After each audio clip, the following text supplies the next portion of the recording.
の？娘が無邪気にそう言って目を輝かせた。たちまち食卓の空気が凍りついた。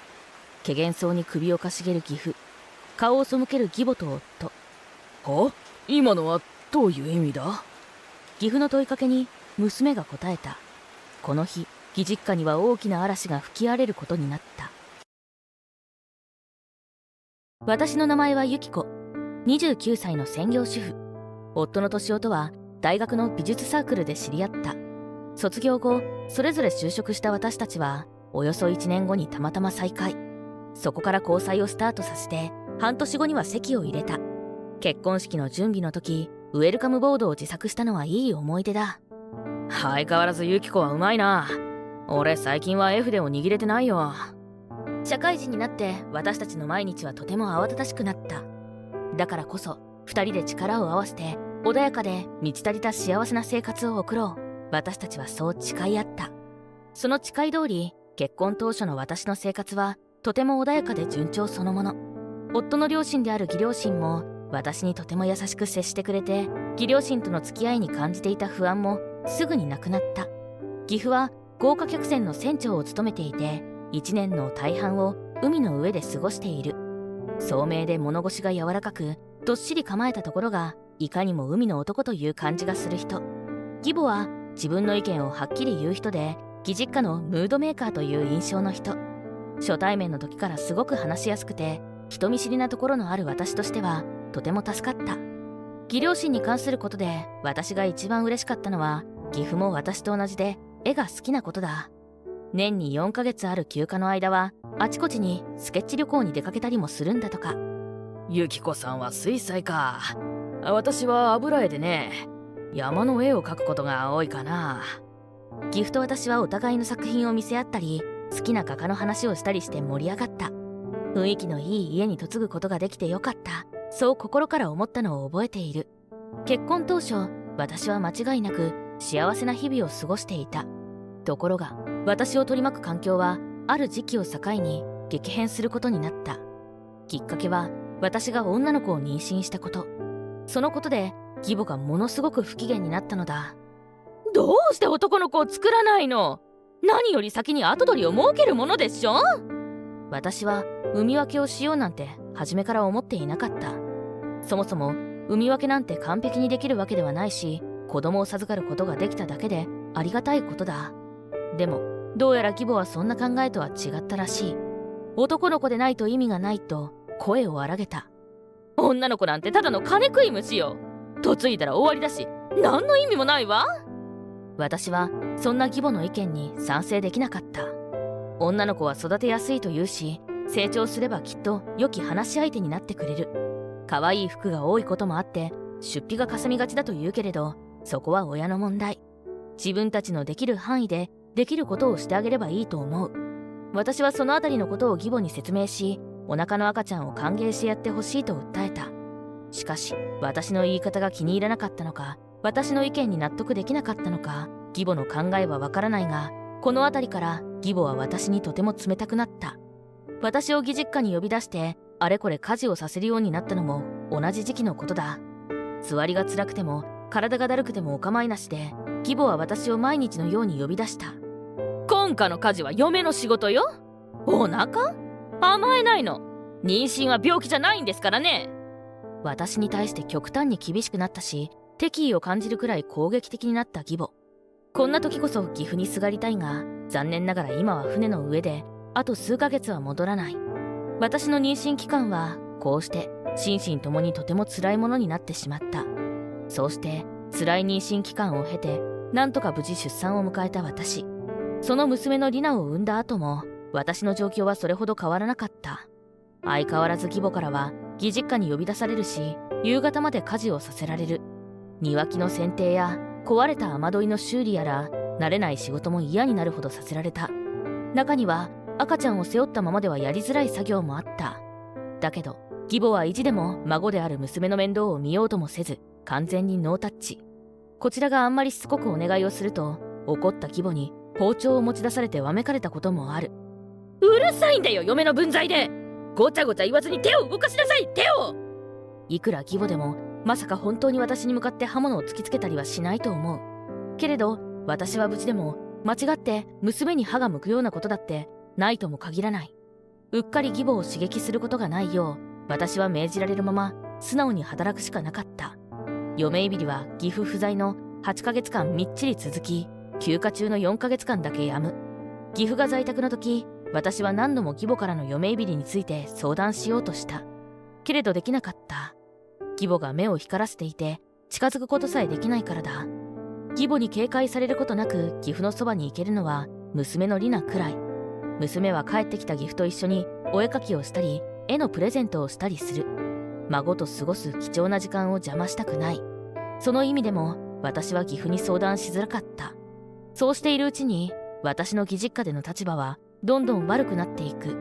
私にとってはすごく残念なことに夫が義母の言いなりだったのも原因だ。私が辛い思いをしていても慰めてくれないし、義母との仲を取り持とうともしてくれない。むしろ義母と一緒になって私に厳しく当たり、積極的に嫌な思いをさせてくるようになった。夫がそんな人だとは思っていなかった私は最初すごく困惑させられた。納得がいかなくて抗議すると夫は生意気だと義母とよく似た反応をする。恨むなら男を産まなかった自分を恨め。自業自得だろうが。そうだろ？違うか？違うに決まっている。私だけが悪いなんて絶対におかしい。妊娠は妻の側だけの問題じゃないのだから、夫にだって責任があって当然だ。それなのに自分のことは棚に上げて母親と一緒になって私を責める夫。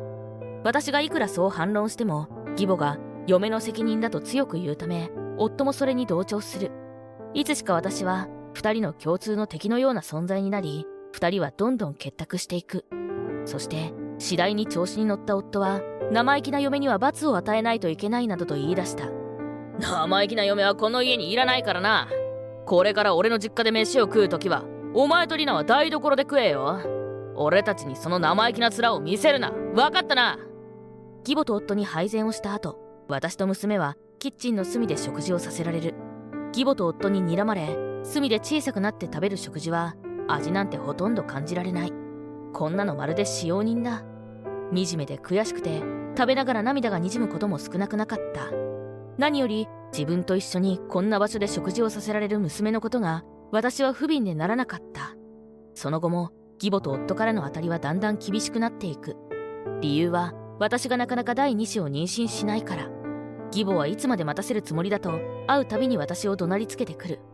夫は夫で不妊の原因を私だけに押し付けて自分は知らん顔。本当に最低だった。俺の体には何の問題もないのにどうして妊娠しないんだよ。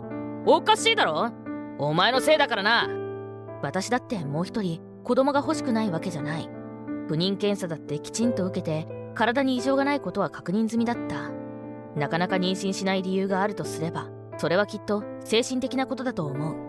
私の気持ちは今やすっかり夫から離れていた。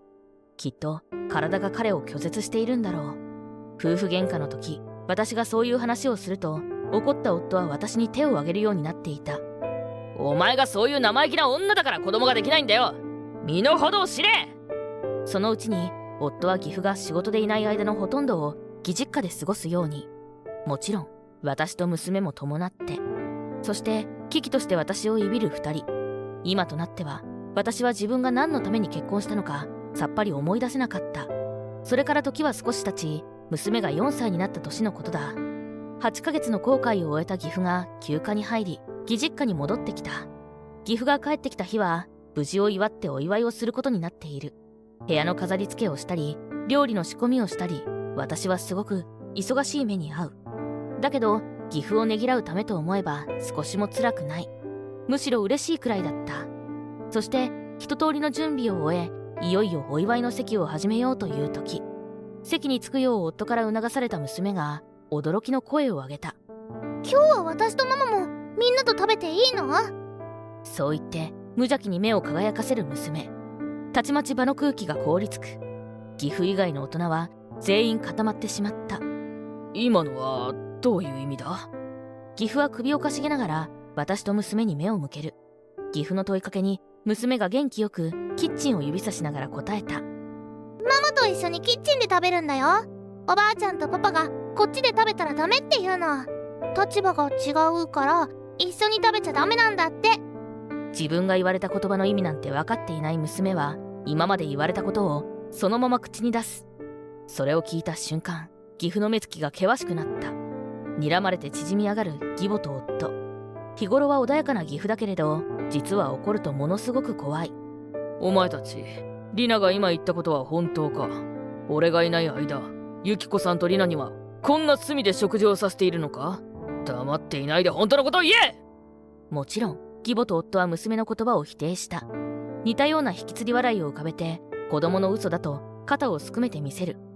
どうして私と敏夫がユキコさんとリナにそんなことをしなくちゃいけないの？子供の嘘を真に受けないでよ。お願いだからそんなに怖い顔しないでちょうだい。そうだよ父さん、せっかくのお祝いなのに。さあほら、飲んで飲んで。岐阜は険しい顔のままお酌を断った。そのまま黙って義母と夫を睨んでいる。睨まれた二人は何とかこの場を取り繕おうとヘラヘラと笑っているだけ。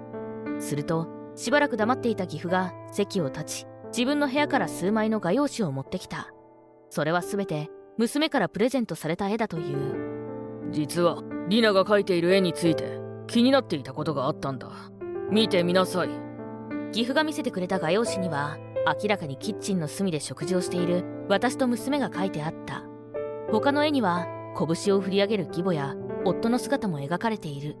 夫や義母の表情は目がつり上がり、まるで鬼のような描かれ方だ。まさかとは思いながら、今までずっと確かめきれずにいたんだ。なあ、ユキコさん、本当のことを教えてくれないか？もしかしてユキコさんとリナはうちの二人から辛い目に遭わされているんじゃないのか？慌てて否定しようとする義母と夫を岐阜が鋭い目つきで黙らせた。私は娘が描いたという絵から目が離せなかった。こんなものを描いていたなんて。これはどう見ても娘から岐阜への SOS だ。見ていると思わず涙がこぼれてきた。こんな思いを娘にさせてきたなんて。自分のことが愚かで情けなくなってくる。娘のためにもいい加減に覚悟を決めないといけない。私は濡れた頬を拭った。お父さん、今まで隠していてすみませんでした。おっしゃる通りです。私とリナはお母さんと敏夫から毎日のように嫌がらせを受けています。絵に書いてあることはどれも本当です。私が男の子を産まなかったせいで義母が不機嫌になったこと、その後もなかなか妊娠しなかったせいで夫との不仲が加速したこと、義父が不在の間に自分と娘がどんな目に遭わされていたか、私は全て告白した。義母と夫が抗議の声を上げようとした。だけど怒った義父は二人に言い訳をさせなかった。お前ら、俺に隠れて何というろくでもない真似をしていたんだ！あんなに怒った義父を見たのは後にも先にもそれが最後だった。義母と夫はその場に正座させられて、自分たちがしてきたことを自白させられた。二人が何をどう答えても義父の怒りの炎に油を注ぐことにしかならない。私は娘を連れて家に帰らせてもらった。義父がそうしろと勧めてくれたからだ。義実家の外にまで響く義父の怒鳴り声を聞きながら、私は娘を連れて自宅へと急いだ。心の中ではこれから先どんな風に生きていきたいかを真剣に考え始めていた。後日、私は離婚したい気持ちを素直に夫に打ち明けた。意外なことに夫は渋った。何やら思うところがあったらしい。けれど、こちらには今更関係を修復するつもりなんてさらさらない。義父のサポートもあって、私たち夫婦の協議離婚は揉めることなく無事に成立した。もう一つ驚きだったのは、私たち夫婦と同じように元義両親も離婚したこと。しかも電話で連絡をくれた義父は、元夫とも親子の縁を切ったと教えてくれた。あの二人は私の稼ぎに依存しているところがあったからね。前から少々疎ましく思っていたんだ。今回のことでもう愛想が尽きた。一人で生きる方がずっと気分がいいよ。私には元義父に捨てられて涙する元義母と元夫の姿が目に浮かぶようだった。私は娘を連れて実家に戻り、再就職して新しい生活を始めた。もう身内ではない私たちだけれど、今も元義父との交流は続いている。誕生日などお祝い事の時には娘が絵を描いて元義父にプレゼントするのだ。そして義父からも仕事先で見た美しい風景の絵が送られてくる。元岐阜と私と娘、大好きな絵でつながった私たち。このいい関係だけは今後もずっと続けていきたいと思っている。